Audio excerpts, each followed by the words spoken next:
airplane cabins are more cramped than ever.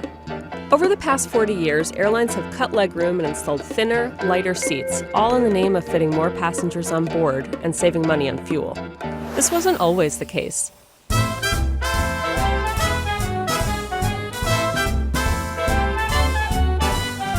In the early days of commercial flying in the 1920s, airplane seats were just wicker chairs. After that, seats were made of aluminum, but looked nothing like what we're used to today.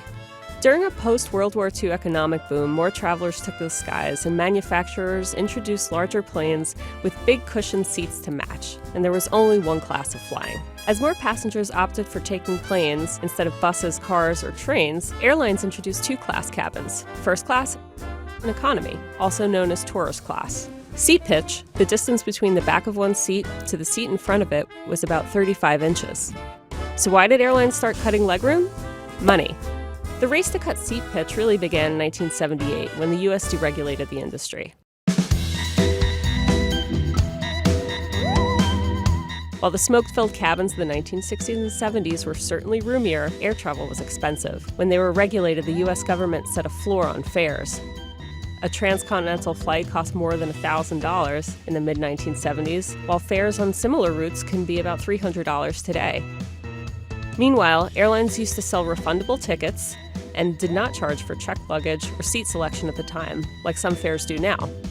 After deregulation in 1978, airlines competed on price, and more passengers were stuffed into its planes, including some of the newer jumbo jets.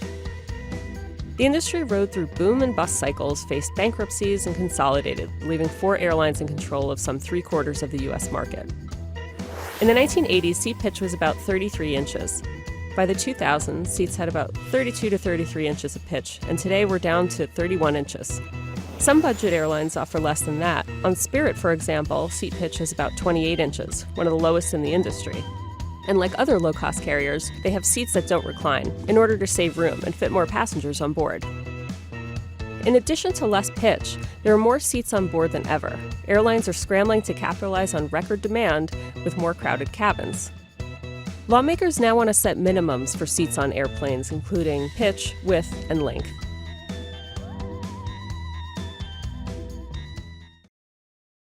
Hey there, thanks for checking out CNBC on YouTube. Be sure to subscribe to stay up to date on all of the day's biggest stories. You can also click on any of the videos around me to watch the latest from CNBC. Thanks for watching.